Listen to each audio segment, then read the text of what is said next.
Okay, class, today we're going to be talking about Cluster 3, Lesson 11, Qualitative Graphs. A qualitative graph is a graph that has numerical values that are not included. Meaning we're going to have graphs that don't really have numbers on them. Some graphs will have numbers, but most of them will not. Okay? And it's the shape of the graph that is more important to us than the actual values on the graph. Okay, so we're more focused on how it's drawn out versus the actual numerical values that it has. So often we use these graphs to show the motion of an object, how something is going to be moving. Okay? The first thing we're going to talk about, since we're looking for motion of the object, is the direction. So with a qualitative graph, the y values can be increasing, decreasing, or they can stay the same. So we often use the direction to show that when an object is moving away from something or towards a point. Okay, so that's what we use direction for. The next concept that we use is called steepness. The steepness shows us how high the rate of change is.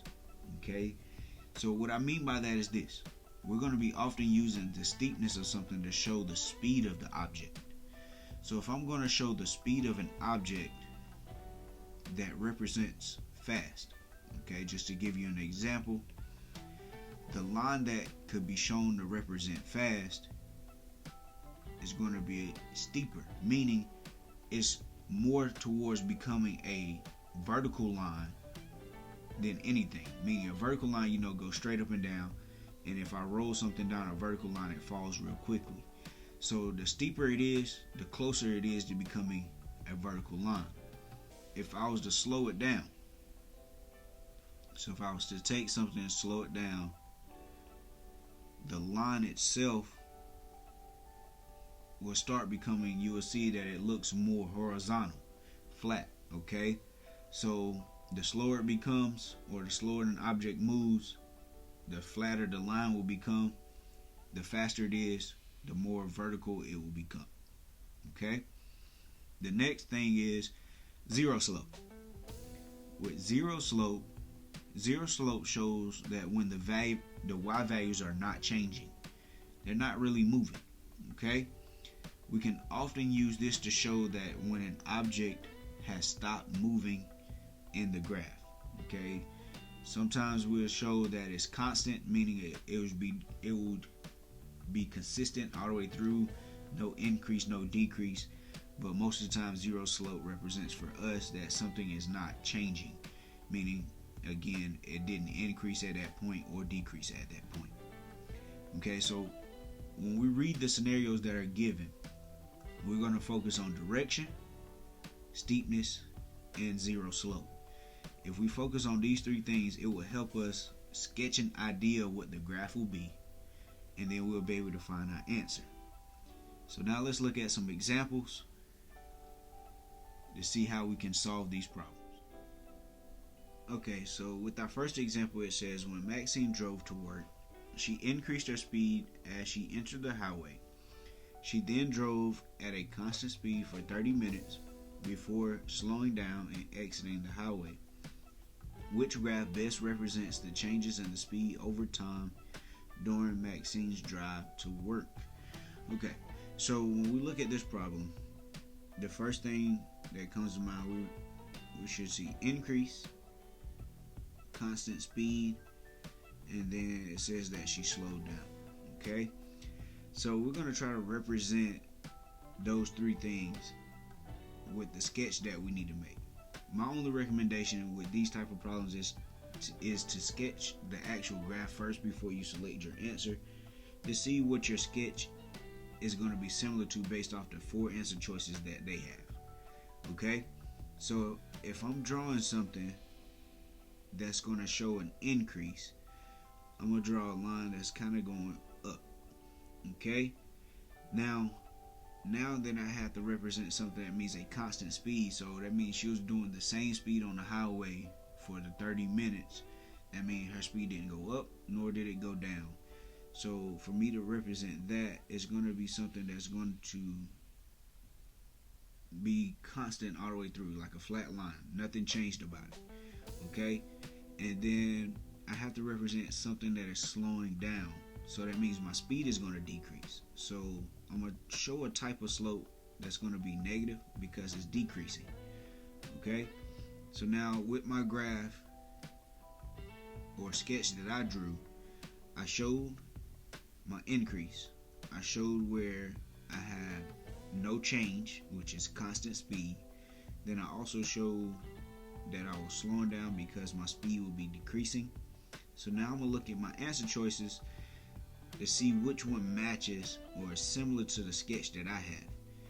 And the only one that matches similar to what I have is going to be answer choice A. So that's what the representation of Maxine's scenario of increasing her speed to get on the highway, driving at a constant speed for 30 minutes and then decreasing. Okay? So for this example, my answer would be A. Okay, so let's look at our second example. It says that the value of the sculpture steadily increased for several years and then dropped sharply. It then continued to remain at its lowest value. Which graph best represents the value of the sculpture over these years? So if we look at this again, pinpointing out some things that are important to us. Like when we read it the first time, we saw the word increase. Then we seen it drop sharply. Okay? And then it said it continued and it remained at that same value, at its lowest value from there on. Okay, so that means we got to represent something that is showing an increase in price. Then it dropped sharply. That means it with no tilt, no nothing. It just went straight down. Okay, so the value of it dropped sharply, and then once it dropped, it continued at the same price from then on. Okay, so when we drew our graph, what we showed was an increase, we showed a drop, and then we showed that the price continued. Okay, so now that we have in our sketch something similar, we're going to match our answer choices to what we have. And looking at our four answer choices, the best match would be answer choice B for this one. Alright, so now let's look at our last example. And it says that the graph below shows the relationship between two variables. Which scenario best represents the graph? Now this question is basically like the opposite of the last two examples that we did. This one, it gave us this graph and then we have to find the scenario that matches it. Okay, but before we can do that, I will say let's look at the actual graph and determine what happened so we can know in the scenarios that's what we're looking for. Okay, so in the very beginning of our graph, what we should notice is that we had in the first part, this is the first thing that happened, that we had an increase. So I'm going to put an I for increase. Okay, and then in the next part of the graph, we notice that it went down some. So in part 2 of our graph, there was a decrease. So I'm going to put a D for decrease.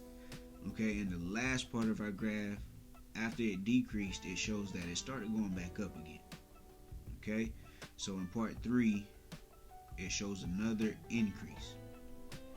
So in a scenario, we're looking for something that represents an increase, a decrease, and then increase again. So let's look at our answer choice A. Answer choice A said Dave drove at a constant speed before slowing down in a school zone, and he then increased the speed of his car. In answer choice A, it said that something slowed down, but based off our chart, we got an increase, a decrease, and an increase. So nothing slowed down in our chart that was given. So answer choice A wouldn't work for us. Answer choice B said the number of perfect test scores by students in math class increased from the first to the second grading period and then began to decline. So this statement for B says that the grades increased, then they decreased. Now, the only thing about this one is it didn't say anything about it increasing again. So answer choice B doesn't cover all three of the actual turns that happen in our graph, so answer choice B wouldn't work for us either. Answer choice C says after a period of slow growth, the height of the plant remained the same for 2 weeks, and it was then fertilized and began to rapidly increase in height.